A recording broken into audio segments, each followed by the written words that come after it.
Recording in progress.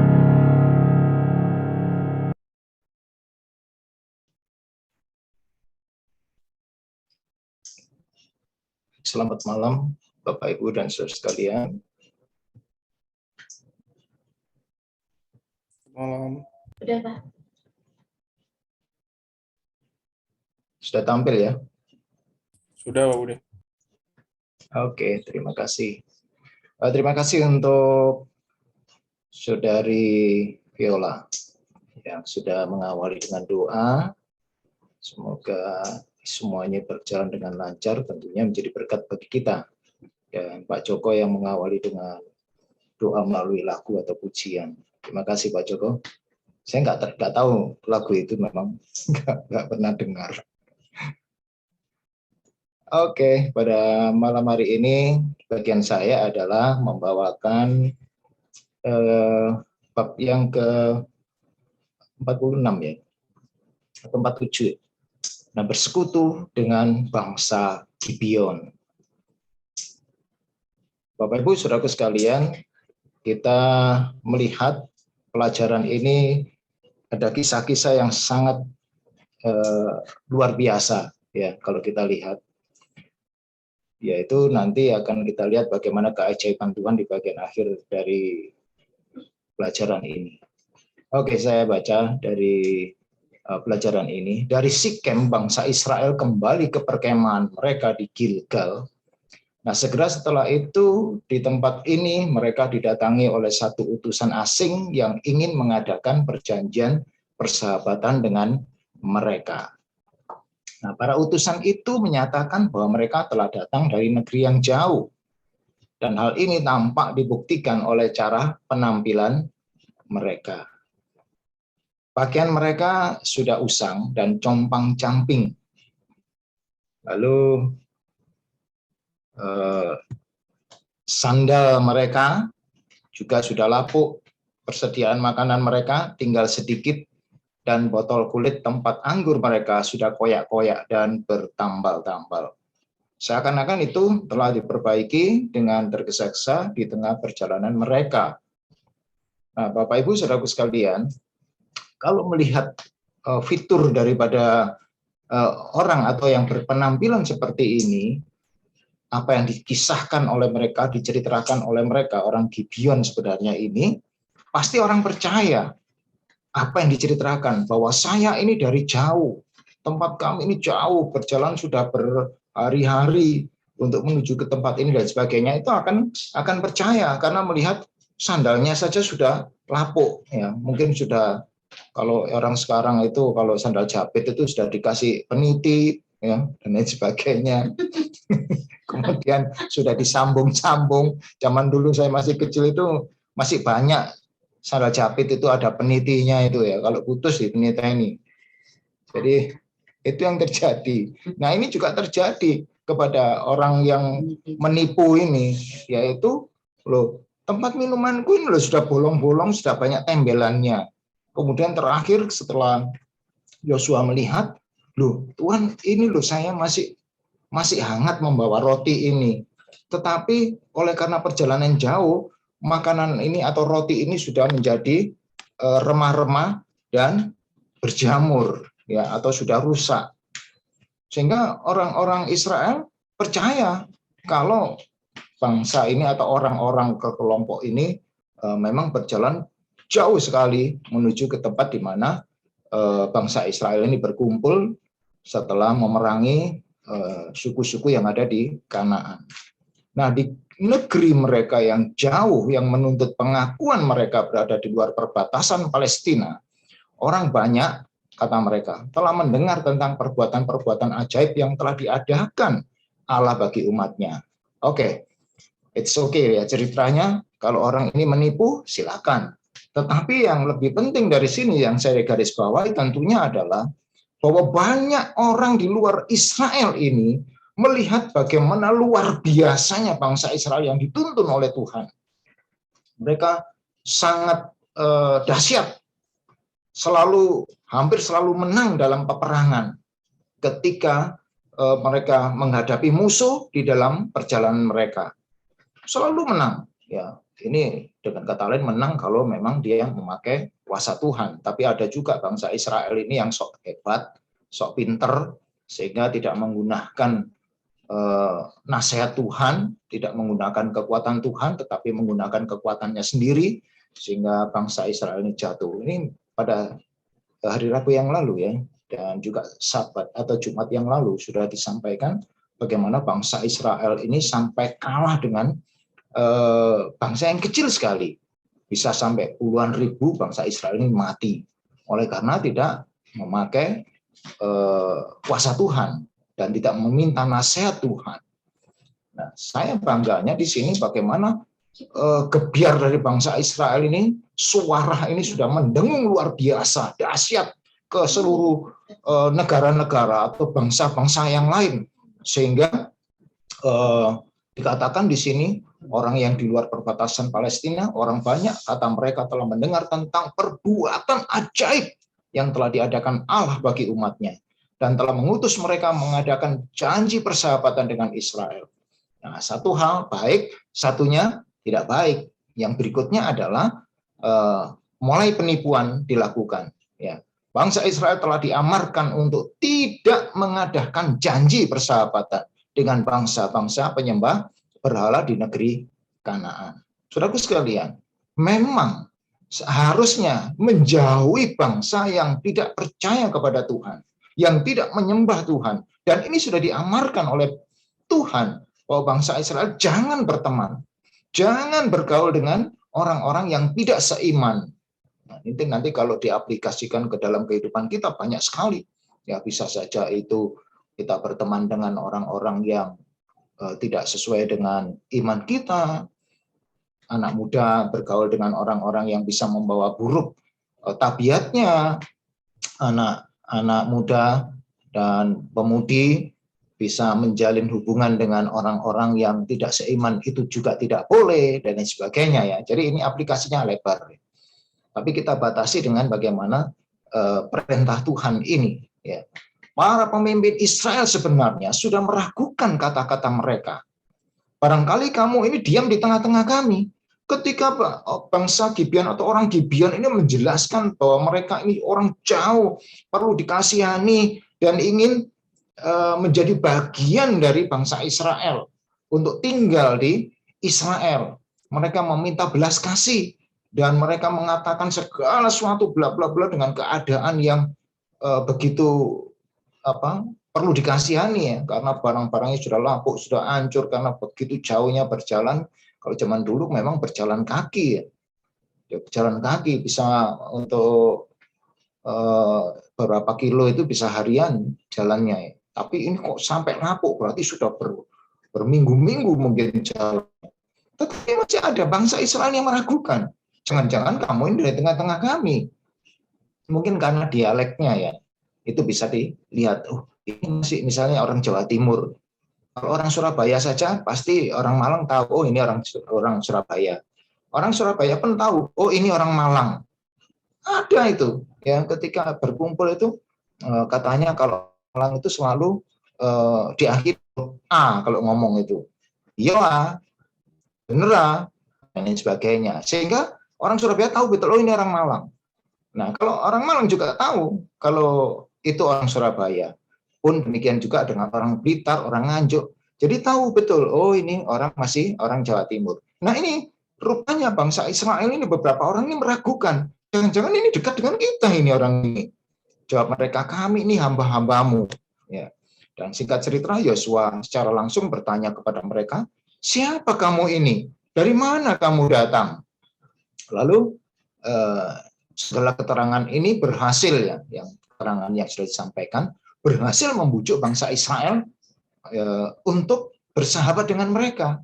Bangsa Israel tidak meminta keputusan Tuhan, termasuk Yosua. Langsung mengadakan apa? Perjanjian di situ. Ya, Yosua mengadakan persahabatan dengan mereka dan mengikat perjanjian dengan mereka bahwa ia akan membiarkan mereka hidup. Bayangkan, ada musuh hidup di dalam atau di tengah-tengah perkumpulan bangsa Israel ini. Ini sangat berbahaya dan ini sudah ditekankan oleh Tuhan. Jangan sampai bersahabat dengan orang-orang yang tidak seiman. Dan ternyata pemimpin umat itu malah bersumpah kepada mereka akan melindungi mereka. Ya, orang-orang Gibeon yang menipu ini, rupanya bangsa Israel ini tertipu dan bangsa Gibeon ini berhasil menipu. Dengan demikian mereka telah mengadakan satu perjanjian persahabatan. Ya. Nah, 3 hari sesudah itu kebenarannya baru diketahui. Terdengarlah oleh mereka bahwa orang-orang itu tinggal dekat dengan mereka, bahkan diam di tengah-tengah mereka, seperti kecurigaan beberapa orang bangsa Israel ini.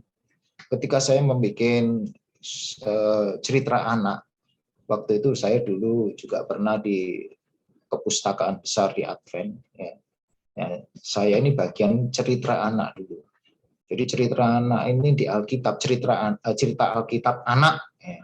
Jadi pustaka mungil dulu itu saya cerita tentang Gibeon ini. Pokoknya semua dari sampai di habis perjanjian lama itu saya sudah buat satu cerita, satu buku mungil sudah pernah dicetak juga pada waktu itu. Namun perpustakaan ini atau percetakan pustaka mungil ini tidak berlanjut. Dan saya waktu itu sangat ini tahu betul tentang ini cerita ini. Saya senang dengan ini karena begitu interaksinya ini betul-betul membuat orang-orang beriman pun bisa tertipu.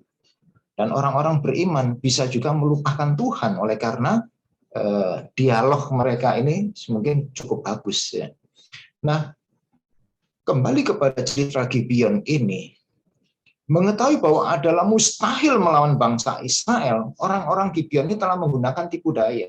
Jadi itu salah satu sisi kenapa bangsa Gibeon ini atau orang-orang Gibeon ini menipu bangsa Israel atau Yosua dengan tentaranya adalah dia sudah merasa, pertama sudah merasa nggak mampu sudah saya akan melawan bangsa Israel. Karena bangsa-bangsa yang dilewati oleh Israel ini seperti air bah Israel ini. Semua dilanda, semua akan hancur oleh karena dilanda oleh air bah seperti air bah ini. Yaitu lewatnya bangsa Israel dengan menyerang semua yang menghambat atau menghalanginya.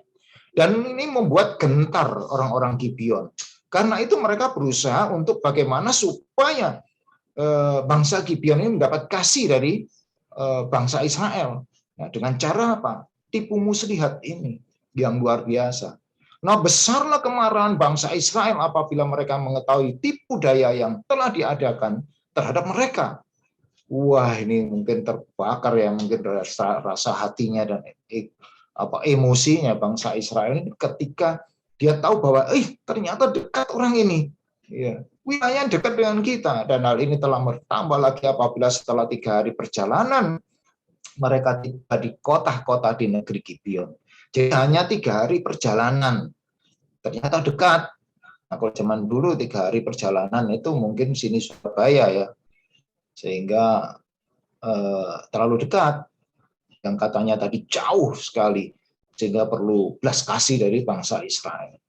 Dan lalu bersungut-sungutlah segenap umat kepada pemimpin, yaitu kepada Yosua. Jengkel ini. Kenapa orang yang dekat ini dan seharusnya menjadi musuh yang harus dimusnahkan, tetapi justru Yosua malah bersumpah untuk melindungi mereka, dan mereka menjadi bagian dari bangsa Israel.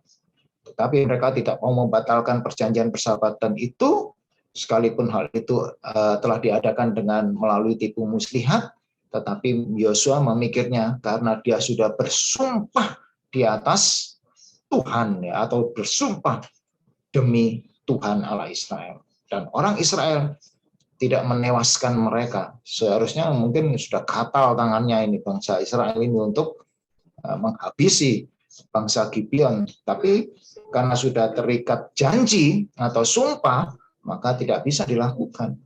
Seperti Esau dan Yakub sudah terlibat satu sumpah sehingga tidak bisa dibatalkan karena sumpah dan urapan dari ayahnya ini sudah terikat dengan sumpah demi Tuhan.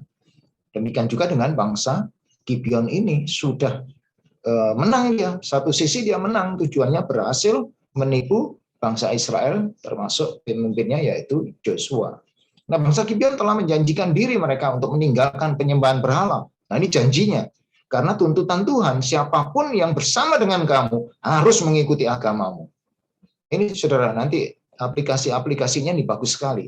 Jadi siapapun yang ada di rumah kita, di rumah saudara, entah itu pembantu atau ya saudara jauh, seyogianya mereka harus mengikuti pola pendidikan agama atau di dalam ibadah kita. Seharusnya demikian. Ya, dan ini ditekankan ini. Dan menerima perbaktian kepada Tuhan. Ya. Jadi mereka meninggalkan penyembahan berhala dan kemudian mereka menerima perbaktian kepada Tuhan. Dan dibiarkannya mereka hidup bukanlah satu pelanggaran terhadap perintah Allah untuk membinasakan bangsa Kanaan yang menyembah berhala itu. Oleh sebab itu bangsa Israel melalui sumpah mereka berjanji untuk tidak melakukan dosa. Dan sekalipun sumpah itu telah diadakan melalui tipu daya, hal itu tidak boleh diabaikan. Tetap sumpah ini demi Tuhan atau di landasan Tuhan, maka tidak boleh saudara akan bermain-main di situ. Kita tidak bisa bermain-main di atas sumpah itu. Karena sumpah di dalam Tuhan sudah tercatat di dalam para malaikat mencatat hal itu dan Tuhan melihat, maka tidak bisa itu dipermainkan. Nah, tidak ada pertimbangan mencari untung atau pembalasan atau kepentingan diri yang dengan cara apapun dapat mengubah berlakunya satu sumpah atau janji. Orang yang dusta bibirnya adalah kekejian bagi Tuhan. Di Amsal 12 ayat 22. Dia yang akan naik ke atas gunung Tuhan dan berdiri di tempatnya yang kudus adalah yang berpegang pada sumpah walaupun rugi. Jadi sumpahnya tidak main-main. Tapi kan kita sering mendengar orang-orang bersumpah, sumpah demi Allah, sumpah demi Tuhan. Ya, jangan saudara untuk melakukan hal itu, karena kalau Tuhan menjadi saksinya, maka tidak main-main. Dan juga jangan memudahkan untuk bersumpah demi Tuhan, karena Tuhan tidak boleh dipermainkan. Karena Tuhan itu terlalu kudus, terlalu suci yang tidak bisa dipermainkan oleh kita yang penuh dengan dosa. Bangsa Gibeon dibiarkan hidup, tetapi terikat sebagai hamba kepada kemah suci. Jadi Yosua kemudian memikir bahwa bangsa Gibeon ini boleh hiduplah, tetapi akhirnya dijadikan seperti pembantu atau budak dari bangsa Israel. Dan pada waktu itu Yosua menjadikan mereka tukang belah kayu, ya, dan tukang timbah air untuk umat itu dan untuk mezbah Tuhan sampai sekarang di tempat yang akan dipilih. Jadi untuk itu Yosua dan bangsa Israel menggunakan bangsa Gibeon ini untuk membantu mereka. Jadi dengan mereka tinggal di situ, mereka juga disuruh untuk membantu mereka. Dan ini sudah deal, ya, mereka sudah deal. Oke, saya mau asalkan saya tinggal dan dalam perlindungan bangsa Israel. Nah, syarat-syarat ini diterima dengan rasa syukur oleh mereka, menyadari bahwa mereka telah berbuat kesalahan dan dengan gembira memperoleh hidup dengan syarat apapun juga. Maka sekarang kami ini dalam tanganmu. Jadi seperti budak memang. Kalau budak kan seperti itu. Aku ini dalam tanganmu. Kami ini dalam tanganmu, dalam kuasamu. Kamu perlakukan apapun kami akan menerima. Itu kata-kata atau janji daripada para budak. Jadi mereka ini bangsa Gibeon ini akhirnya menjadi budak bangsa Israel. Tapi Yosua mengarahkan kepada untuk mereka membantu kemah suci. Jadi kebutuhan-kebutuhan kemah suci. Saudara bayangkan kalau hidup di padang pasir, cari air itu mungkin nggak mudah ya. Mungkin jauh, mungkin perlu pengorbanan, mungkin perlu tenaga yang luar biasa. Dan itu mereka menjadi apa? Menjadi tukang timba air ya untuk kemah suci dan untuk bangsa Israel. Wilayah orang Gibeon terdiri dari 4 buah kota. Jadi Gibeon ini memang sebenarnya kota kuat, kota yang besar, tetapi para pemimpinnya bangsa Gibeon ini rupanya sudah gentar dulu dengan nama besarnya bangsa Israel dan kehebatan yang sudah didengar melalui cerita maupun melalui kesaksian di mana mereka melihat bangsa Israel itu luar biasa dahsyat. Ya tadi saya katakan seolah seperti air bah, apa saja dilewati akan hancur. Ya. Siapa saja yang menghalangi akan hancur oleh seperti air bah itu. Bangsa itu tidak berada di bawah pemerintahan seorang raja, melainkan diperintah oleh tua-tua atau satu majelis. Gibeon, kota mereka yang paling penting, kota yang besar seperti salah satu kerajaan, dan semua orangnya adalah pahlawan. Jadi pahlawan-pahlawan yang hebat, saudara, dengan kuasa Tuhan bisa-bisa takluk, hanya mendengarkan saja suara dan kehebatan bangsa Israel. Satu bukti yang nyata tentang adanya kegentaran terhadap Israel yang telah memenuhi penduduk negeri Kanaan. Sehingga penduduk dari kota yang seperti itu mau menggunakan cara yang amat hina, itu asal saja mereka dibiarkan hidup. Ya, sebenarnya sangat sudah menjatuhkan harkat dan martabat dari bangsa itu sendiri atau pribadi dari orang-orang Gibeon itu. Karena dengan begitu dia menempatkan dirinya menjadi budak. Ya. Tidak banyak orang yang ingin menjadi budak. Semua orang pasti ingin menjadi tuan. Ya, tetapi bangsa Israel ini karena tidak mampu untuk melawan bangsa Gibeon ini, tidak mampu untuk melawan bangsa Israel, maka dia sudah awal, ya, asalkan saya selamat, keturunanku selamat, maka jadi budak pun tidak masalah. Inilah yang dipikirkan oleh Gibeon. Nah, saudara, mereka dan keturunannya dijadikan sebagai pembelah kayu dan penimba air. Jadi sampai kepada keturunannya, ya, orang-orang Gibeon ini menjadi apa? Pembantu bagi orang Israel. Allah telah mengadakan satu ketentuan bahwa semua orang yang mau meninggalkan kekafiran, ya, dan menggabungkan dirinya dengan Israel akan memperoleh berkat-berkat dari perjanjian itu. Ya. Contohnya adalah perjanjian bagaimana Sarah dan Hagar, ya, sama-sama diberkati, walaupun yang satunya nantinya akan mengarah kepada ketidakseimanan dengan keturunannya Sarah. Ya. Hagar mempunyai keturunan akan menyimpang jauh dan berbeda jalannya dengan keturunannya Sarah. Dan pada akhirnya Tuhan katakan, walaupun dia menyimpang dari jalan Tuhan, dia katakan, dari keturunanmu bangsa-bangsa besar akan dilahirkan dan akan memimpin juga dunia ini. Dan kenyataannya memang suku-suku di Timur Tengah sana diberkati juga oleh Tuhan, dan mereka hidup yang luar biasa walaupun tidak seiman atau tidak senada dengan apa yang telah ditentukan jalan Tuhan bagi umat-umatnya. Dan ini yang menjadi luar biasa, bahwa Tuhan itu tidak memilah-milah sebenarnya. Siapa saja Tuhan berkati. Perkara orang itu sadar dan kembali kepada Tuhan, itu adalah luar biasa. Tapi kalau tidak kembali pun mereka juga tetap diberkati. Sekarang hujan, panas, air, dan segala sesuatu diberikan sama. Baik orang yang menyembah Tuhan maupun yang tidak menyembah Tuhan. Tuhan itu luar biasa, tidak bisa dipikirkan oleh manusia betapa kasih Tuhan itu kepada umatnya. Dia tidak pernah membeda-bedakan, tidak pernah memilah-milah, oh ini umatku, oh ini yang selalu menyembahku, oh ini yang selalu berdoa padaku. Tuhan tidak pernah berpikir itu. Semua Tuhan tolong. Siapapun Tuhan akan tolong. Nanti pada akhirnya akan ditentukan sendiri oleh Tuhan, pada waktu yang tepat akan dipilah anak-anaknya, umat-umat perjanjian, dengan orang-orang yang di luar dari setia kepada Tuhan. Nah, apabila seorang asing tinggal padamu di negerimu, janganlah kamu menindas dia. Ini yang saya katakan tadi. Ya, siapapun yang tinggal di dalam keluarga kita, di dalam rumah kita, seyogyanya mereka mengikuti norma-norma yang kita ajarkan, ya, terutama di dalam bidang kerohanian. Orang asing yang tinggal padamu harus sama bagimu seperti orang Israel asli dari antaramu. Kasihlah dia seperti dirimu sendiri. Imamat 19 ayat 33 dan 34.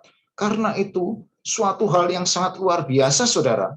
Kalau orang yang dekat dengan saudara bisa percaya kepada Tuhan, dan menerima Yesus sebagai juru selamatnya, dahsyat. Ya. Biasanya orang yang dekat dengan orang lain atau seseorang atau orang lain dekat dengan kita, hidup bersama dengan kita, dia akan tahu asli daripada diri kita. Nah, kalau sudah tahu asli dari diri kita ini dan orang itu mau menerima dan mau mengikuti jalan kita, berarti kita itu hebat. Bisa meyakinkan orang, bisa membuat orang itu yakin karena kita memang hidup di dalam Tuhan yang percaya, dan melalui keyakinan kita hidup dengan baik. Sehingga dengan baik-baik inilah orang merasa terkesan dan pada akhirnya, oh iya luar biasa Tuanku, oh luar biasa saudaraku ini, maka aku mengikuti dia. Dan apa yang dilakukan, agamanya, imannya, maka akan diikuti. Karena itu kalau pembantu sampai dibaptis dengan kesadaran sendiri dari rumah tangga kita, maka saudara berarti luar biasa. Berarti sudah menampilkan tabiat Yesus dalam rumah tangga itu. Bukan karena paksaan loh ya, tapi kalau dengan rasa rendah hati, rasa dengan syukur, pembantu kita atau siapa saja yang tinggal dalam rumah kita menerima Yesus, maka saudara luar biasa. Saya akui saudara luar biasa. Karena tidak banyak orang yang bisa berhasil seperti itu. Karena apa? Wah, itu ngomong itu, wah, orang itu kelihatannya saja, wah, orang itu sok soleh. Padahal kalau di rumah nggak seperti itu. Nah, ini yang akan menjatuhkan siapapun di dalam kehidupan kita ini, bisa menjatuhkan saudara. Ya, karena itu kalau orang berhasil, ya, melihat kita tampil seperti Yesus dan bertabiat-tabiat Yesus, saya yakin orang itu tidak ragu-ragu untuk menerima Tuhan, maka berhasil. Maka berarti kita ini berhasil. Nah, saudaraku sekalian, kembali kepada cerita ini. Penyerahan Gideon terhadap bangsa Israel telah menimbulkan rasa kecewa di kalangan raja-raja Kanaan. Nah, ini teman-temannya bangsa Kanaan ini yang juga orang-orang Amori, orang-orang yang suka berperang, jengkel dengan Gideon ini menyerah kepada bangsa Israel. Maka mereka menghimpun satu kekuatan, yaitu dipimpin oleh Adonisedek. Ya, Adonisedek ini tinggalnya sebenarnya di Yerusalem, tapi Yerusalem sebelum dikalahkan oleh Israel. Jadi Kanaan itu kan ditempati oleh orang-orang Kanaan, orang Amori, orang-orang yang tidak percaya Tuhan atau penyembah berhala. Ada juga orang raksasa di situ, orang besar-besar. Ya. Dan Yerusalem ini sebenarnya yang jadi jadi kota yang sangat terkenal bagi bangsa Israel. Ternyata dulunya ya ditinggali oleh orang-orang yang penyembah berhala ini, yang dipimpin oleh Adonisedek yang tinggal dan berkerajaan di Yerusalem. Dan mereka mengumpulkan teman-temannya, bangsa-bangsa di sekitarnya, untuk memerangi kota Gibeon atau orang-orang Gibeon. Nah, merasa tidak mampu melawan Adonisedek, bangsa Gibeon ini meminta pertolongan kepada Yosua di Gilgal. Ya, karena pusat pemerintahnya Yosua pada waktu itu adalah di Gilgal. Jadi seberang sungai Yordan. Ya. Nah, nantinya akan juga ada pemisahan. Ada Israel di utara, Israel di seberang sungai, dan Israel yang di seberang sungai sisinya yang lain. Jadi ada Israel yang sudah campur baur dengan orang-orang penyembah berhala, dan ada orang Israel yang tetap menyembah Tuhan di Shilo nantinya. Ini nanti kisahnya seperti itu, nanti ke sana. Ya. Nah, oleh karena tidak mampu, maka mereka meminta pertolongan Yosua, meminta pertolongan Israel. Kali ini, saudara, tindakan Yosua sangat bijak. Hebat dia, karena dia mencari nasihat Allah dulu. Dan pada akhirnya, Tuhan mendorong dia dalam upaya atau usaha ini. Tuhan mendukung penyerangan terhadap musuh dari bangsa Gibeon. Karena bagaimana juga bangsa Gibeon ini sudah menjadi bagian dari orang-orang yang dikasihi Tuhan. Ya. Sehingga pada akhirnya harus dibela juga, karena sudah melakukan perjanjian kepada Tuhan dengan orang-orang Israel. dan mereka sudah menyembah Tuhan, ya, sudah meninggalkan penyembahan kepada berhala. Nah, lalu Tuhan katakan, jangan takut kepada mereka, adalah pekabaran ilahi yang pertama. Sebab aku menyerahkan mereka kepadamu, tidak seorang pun dari mereka yang akan dapat bertahan menghadapi engkau. Lalu Yosua bergerak maju dari Gilgal. Dia berjalan sepanjang malam, jalan terus ya. Malam itu tidak berhenti, mereka berjalan terus. Yang tadinya perjalanan itu bisa 3 hari, tetapi ini sepanjang malam dia bergerak, hanya malam bergerak. Sepanjang malam dia bergerak, terus begitu.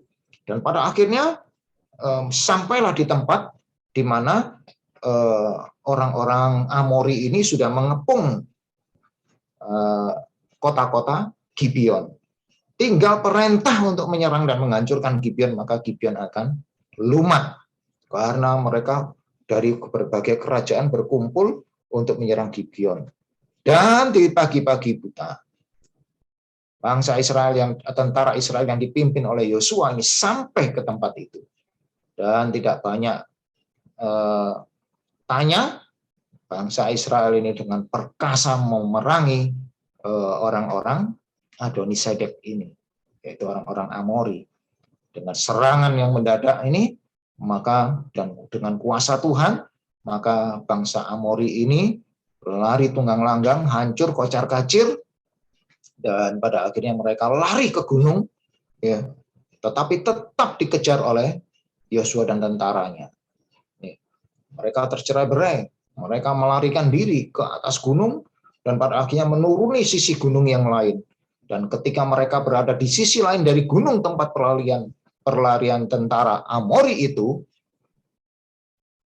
maka Tuhan ternyata ikut berperang, saudara. Coba dilihat di sini.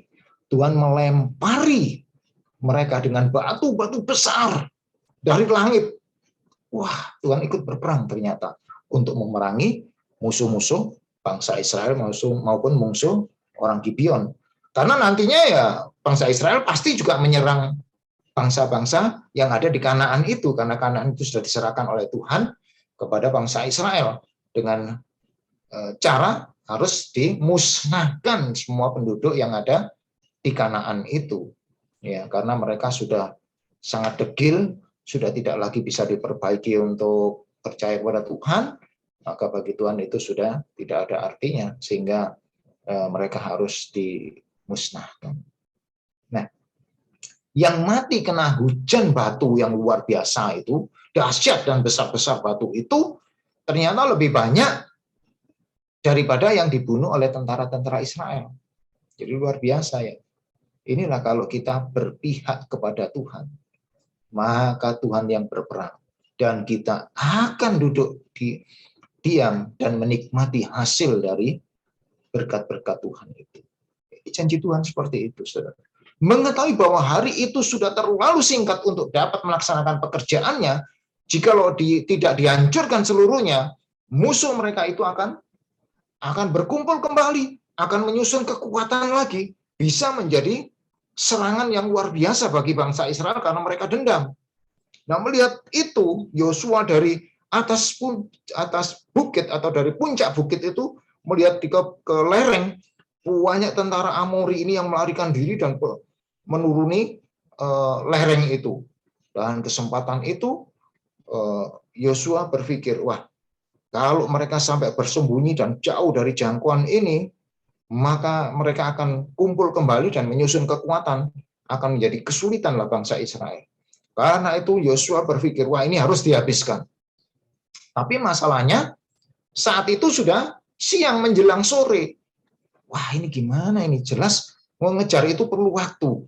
Saudara, ini tindakan yang luar biasa. Lalu Yosua dengan yakin, dengan percaya di dalam Tuhan, ia berbicara kepada Tuhan. Ia berkata di hadapan orang Israel. Jadi enggak sembunyi, enggak doa di tempat yang lain yang sepi. Tapi Yosua langsung berkata di hadapan orang Israel, di hadapan tentara Israel itu, matahari berhentilah di atas Gibeon, dan engkau bulan di atas lembah Ayalon. Ini satu firman Tuhan yang sangat-sangat saya senang ya. Ketika saya masih baru menjadi Advent dulu, saya belajar ini. Luar biasa ya. Matahari. Kemudian secara sains saya juga cari itu. Ya, saya cari itu. Apa benar secara sains matahari itu pernah berhenti dan bulan pernah berhenti sekian jam? Ternyata ada, saudara. Kalau saudara mempelajari pada waktu peperangan atau waktu Y2K yang dulu tahun 2000 itu loh ya, 2000 itu kan 200. Nah, diramalkan, ditakutkan karena itu kembali ke tahun 0, maka semua yang di-set di tahun-tahun yang sebelumnya akan jadi 0, maka peluru-peluru kendali, rudal-rudal yang tersembunyi di Rusia maupun di Amerika itu bisa meluncur dengan sendirinya karena akan teriset semuanya menjadi 0, berbahaya. Nah, kemudian ketika orang-orang ini sudah berpikir, para sains ini, ternyata ada pernah matahari itu terlambat tenggelamnya. Dan itu ada, saudara, pada waktu tahun 2000 ketika saya mempelajari tentang internet itu, kemudian mempelajari tentang sains, ada satu artikel yang luar biasa, dan ketika itu saya baru menemukan jawabannya. Ternyata memang pernah ada beberapa jam matahari itu terlambat untuk tenggelam. Jadi luar biasa, saudara. Nah, saya karena senang otak-atik itu, ya, apa benar sih ini cerita ini? Apa benar ini matahari? Nah, ternyata ketika milenium waktu itu ya, milenium ceritanya itu Y2K istilahnya. Mungkin saudara masih ingat tahun 2000 itu.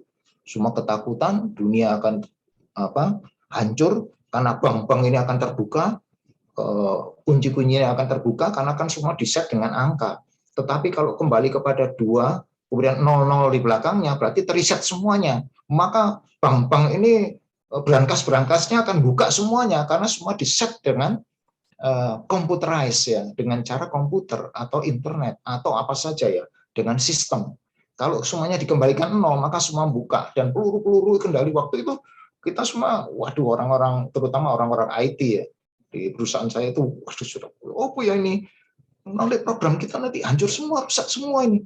Sedangkan waktu itu klien kami itu ada 300 hotel ya. Wah, betapa sulitnya kalau kita akan membenahi seluruhnya. Ternyata tidak. Ya, ternyata dengan sains ini, Tuhan ini sudah melakukan jauh sebelumnya, yaitu pernah menghentikan matahari dan bulan. Itu ceritanya, jauh menyimpang, tetapi biarlah ini juga menambah wawasan kita bahwa ini bukan khayalan. Itu maksud saya. Cerita ini bukan khayalan, dan cerita ini memang nyata, dan Yosua telah didengar oleh Tuhan, dan matahari lambat tenggelam, maka Yosua menyerang orang-orang Amori yang melarikan diri itu sampai ke negara atau ke bagian tempat yang lain, dan semuanya hancur dan dimusnahkan. Mujizat yang hebat ini menyaksikan bahwa benda ciptaan itu berada di bawah pengendalian Khaliknya. Artinya dari satu sisi, saudara, sekarang saya kembalikan kepada bagaimana kuasa Tuhan yang luar biasa ini untuk kita meyakini dan kita pelajari. Di satu sisi, artinya Tuhan mempunyai kuasa yang dahsyat untuk mengendalikan alam semesta ini. Baik itu bulan, bintang, apapun, air, dan apa saja. Itu dalam kendali Tuhan. Ini luar biasanya Tuhan. Dahsyat. Tidak bisa diukur dan tidak pernah bisa dipikirkan oleh manusia. Betapa dahsyat luar biasanya Tuhan ini. Setan berusaha menyembunyikan dari manusia campur tangan ilahi di dalam dunia dan benda-benda ini. Untuk menyembunyikan ya, dari pandangan mata manusia, pekerjaan Tuhan yang tidak mengenal lelah itu di dalam mujizat. Ini semua orang meninggikan alam di atas alam ya, yang telah ditempelak.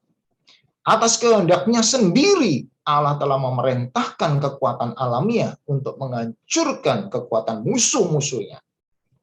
Api dan hujan es, salju, kabut, angin badai, ya, yang melakukan adalah firman-Nya. Saudara sekalian, sekarang ini semua sudah menjadi aneh. Di Timur Tengah sekarang ini biasanya gurun pasir yang panas itu sangat panas, dan kalau malam sangat dingin. Tetapi sekarang ini walaupun siang ada bagian di gurun pasir di Timur Tengah sana ditutupi salju, saudara. Tidak pernah hal itu terjadi. Kapan itu saya lihat di on the spot itu orang-orang Arab ini pakai bola salju, keliling-keliling, kemudian bergulung-gulung di atas salju, karena nggak pernah ada ceritanya di Timur Tengah itu ada salju, dan itu ada salju. Wah, mereka bersukacita keluar di hujan-hujan salju, kemudian mainan bola-bola salju, dan mereka meluncur-meluncur, pokoknya seperti yang di Swiss sana ya, pakai gunung salju, gunung es itu untuk memakai selancar atau olahraga di es. Ya. Nah, saudara sekalian, semua aneh sekarang, ya, semua aneh. Yang biasanya nggak pernah ada salju, sekarang banjir itu di gunung, ya, tidak di lembah. Ada banjir di mana-mana, itu terjadi di gunung. Di Arab juga banjir yang luar biasa, sehingga mobil-mobil yang banyak mewah-mewah itu bisa hanyut oleh karena banjir bandang yang luar biasa. Nah, buku Wahyu menggambarkan, saudara, ini bagian akhir dari cerita atau pelajaran kita pada malam hari ini. Buku Wahyu menggambarkan kehancuran yang akan terjadi apabila dari dalam bait suci kedengaranlah suara yang nyaring dari takhta itu mengumumkan, sudah terlaksana. Ia akan berkata, dan hujan es besar seberat 100 pon jatuh dari langit menimpa manusia. Jadi penulis buku Wahyu ini menggambarkan kehancuran yang akan terjadi dari dalam bait suci, kedengaran suara yang nyaring, dan pada waktu itulah dimulai kehancuran. Nah, inilah saudara pelajaran kita pada malam hari ini. Kiranya kita boleh kembali kepada keyakinan kita bahwa Tuhan yang kita sembah bukanlah Tuhan yang ecek-ecek. Tuhan yang kita sembah ini adalah dahsyat, dibuktikan dengan segala sesuatu, baik sains maupun apapun yang akan membuktikan, semua ada jawabnya. Laut Merah dibelah oleh Musa, dipelajari sampai sekarang ini. Ya, kenapa? Oh, ya ada angin ini, ada itu, dan sebagainya. Saya terus mengikuti itu. Masih ada terus ini perkembangan itu, analisis-analisis dari orang-orang yang luar biasa, yang dahsyat, yang hebat, tetapi tidak bisa mengalahkan kedahsyatan Tuhan. Pada akhirnya imanlah yang membawa kita kepada Tuhan, dan keselamatan akan menjadi bagian kita yang tetap bertahan di dalam Tuhan dan percaya serta mengandalkan Tuhan di dalam hidup ini. Kiranya Tuhan memberkati kita.